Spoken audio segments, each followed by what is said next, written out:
Good morning mga ka-FW. Bumili tayo ng fish para kay Terence at Matthews. Alright, good morning mga ka-FW. Kaninang umaga nga pala, pagkatid ko sa mga bata sa school, naisipan kong bumili ng isda. Dahil ito ay paborito ni Terence na alagaan ng dati pa. Kaya ngayon bumili tayo ng 4 na isda, kulay gold. Hindi ko binili muna yung goldfish kasi wala pa tayong aquarium. Ito munang mumurahin, tiga €1.50 isa.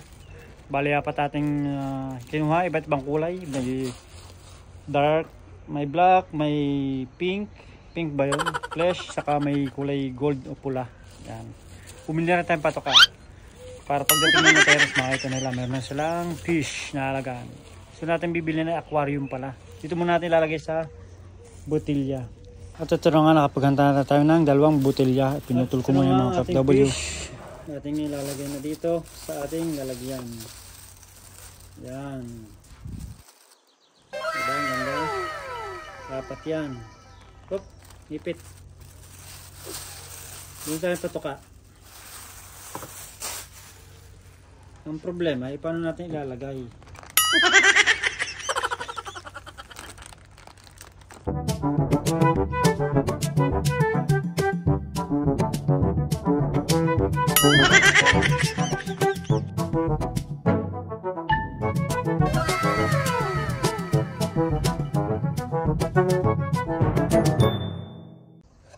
Yan. Tigaluwa yan. Ayos na. Para hindi masyadong masikip. At ating papatukain na rin. Kasi patuka daw nito ay isa lang maghapon. Isang beses. Umaga o sa hapon.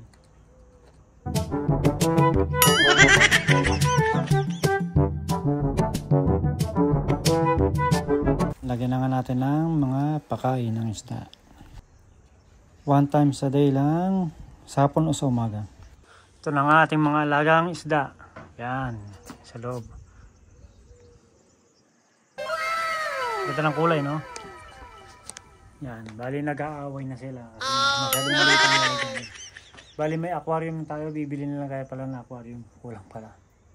Itong kanilang pasamantalang aquarium. Botelya. Pero bibili tayo mas malaki dito. Magkakaroon tayo sa marketplace. Maya ito papakainin. Pero hindi pwedeng pakainin maya.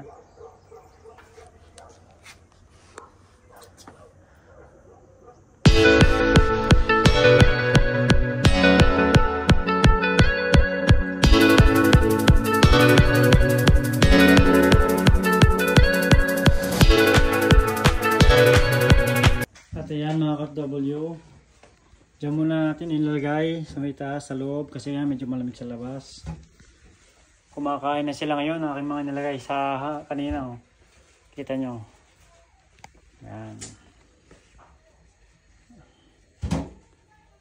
Diba?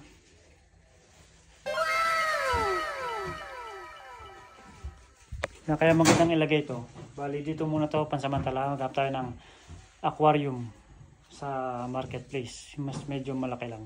Konti.